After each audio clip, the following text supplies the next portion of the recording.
Hey Shark fans, it's Melinda Marsalis. Welcome to Heard It on the Shark. I'll be your show host, and Mississippi Hills National Heritage Area is your show sponsor. Heard It on the Shark is a weekly interview show that airs every Tuesday at 11 a.m. on the Shark 102.3 FM radio station based in Ripley, Mississippi. Then it's released as a podcast on all the major podcast platforms. You'll hear interviews with the movers and shakers in North Mississippi who are making things happen. I'll talk to entrepreneurs, leaders of business, medicine, education, and the people behind all the amazing things happening in North Mississippi.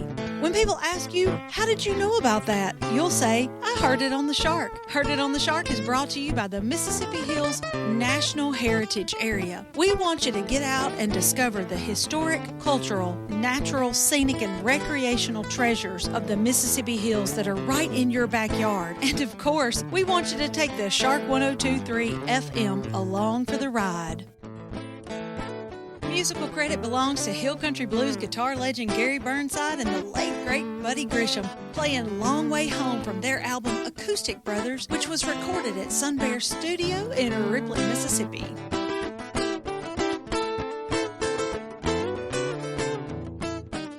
This program was recorded at Sun Bear Studio in Ripley, Mississippi. Hey Shark fans, it's Melinda with another episode of Heard It on the Shark. And today in Sun Bear Studio, I have with me Miss Karen Walden, who is the career coach at Falkner High School in Tippah County. This is part of a series of career coach interviews I am doing of all the career coaches in the northeast part of Mississippi. Karen, thanks so much for coming over today. Thank you for having me. Tell us a little bit about Falkner High School. Falkner High School. I am a graduate of Falkner High School. I am an educator from Falkner High School. I have 29 years of education experience in North Tippah.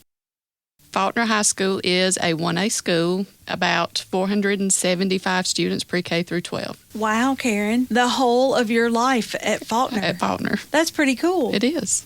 And so who better than you to know how to help the people that are in that school? That's really great.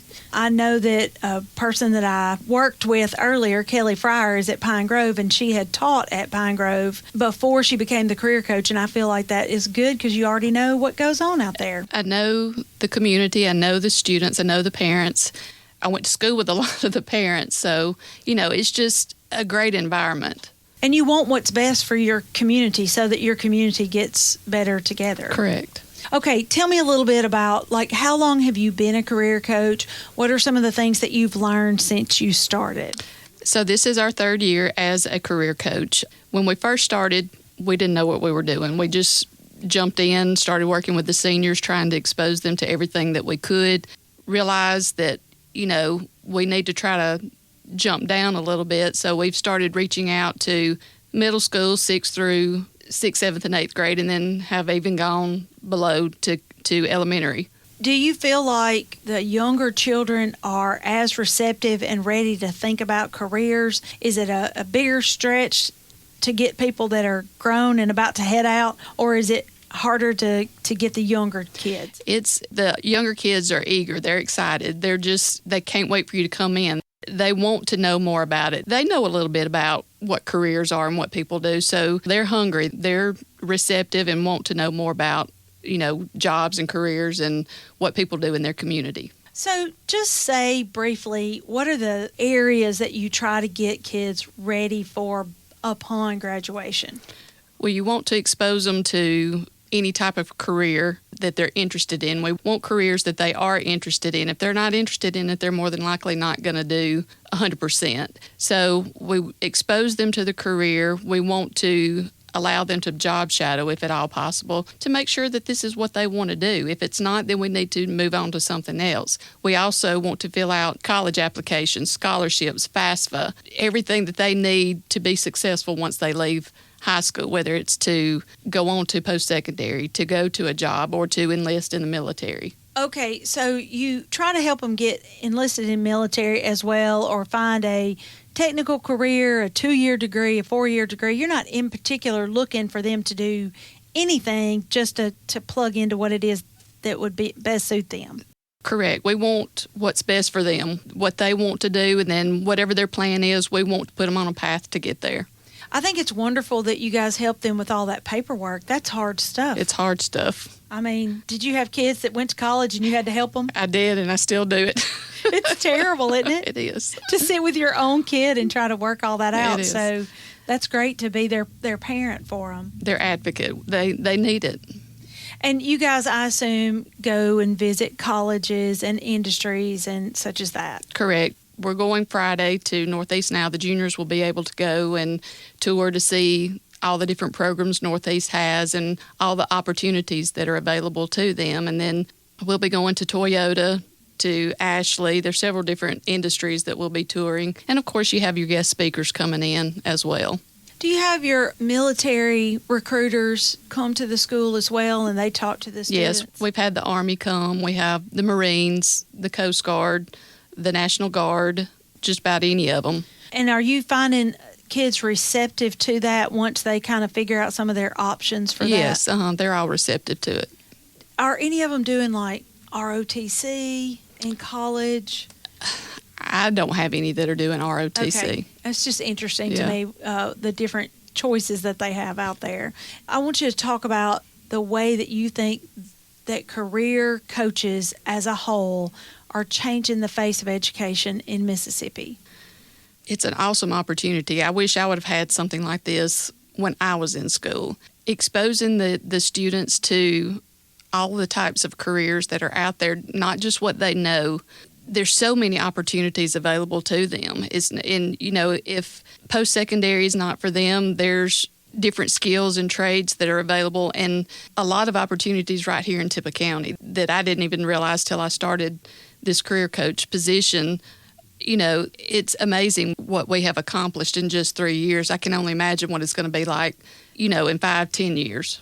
Since you brought that up, I will say, do you feel like teachers are getting more savvy about what careers are out there just because you guys are exposing them? I think so.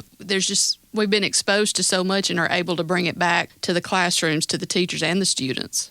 Karen, give me an example of a success story from Falkner High School. I have one student that did a job shadow with an electrician last year, and then once he finished, he was hired as kind of like an apprentice, I guess. He was hired full-time after he graduated high school. I also had a student that came here to job shadow, and she left here and was offered a part-time job as well.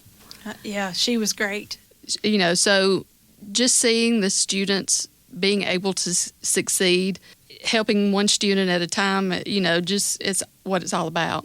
I think that's a perfect way to end this interview. I really appreciate what you're doing, and I appreciate you coming to let all our Shark fans know about it. Thank you. Hey, Shark fans, that's all the time we have for this edition of Heard It on the Shark. Tune in every Tuesday at 11 a.m. You can find out what's going on with all our local community leaders. If you have a question, a comment, or suggestion for an interview, or if you want to find this interview, you can go to our website, shark1023.com, and click on the podcast tab. Keep it tuned to the Shark 1023 and have a great rest of the day. The Mississippi Hills National Heritage Area was established by the United States Congress in 2009 and represents a distinctive cultural landscape shaped by the dynamic intersection of Appalachian and Delta cultures. This intersection has produced a powerful concentration of nationally significant cultural icons, including King of Rock and Roll Elvis Presley, First Lady of Country Music Tammy Wynette, blues legend Howlin' Wolf, civil rights icons Ida B. Wells Barnett and James Meredith, America's favorite playwright Tennessee Williams, and Nobel laureate William Faulkner. The stories of the Mississippi Hills are many and powerful, from music and literature to Native American and African American heritage to the Civil War. The Mississippi Hills National Heritage Area supports the local institutions that preserve and share Northeast Mississippi's rich heritage.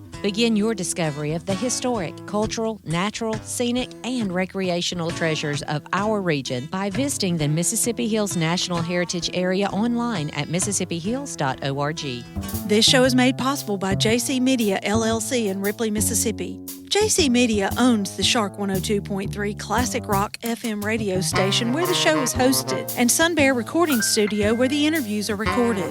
We need your feedback and support. If you listen to the podcast on a player like iTunes, Google Podcasts, or Amazon Music, please subscribe to the show and leave us a review. We also have an email in which you can share your feedback. That email is theshark1023@gmail.com. Subscribe to our podcast on your favorite app or stream episodes online at shark1023.com/podcasts. Today's episode was produced by Melinda Marsalis. It was edited by Rick Williams and engineered by Chris Marsalis. The podcast technician is Joyce Grady.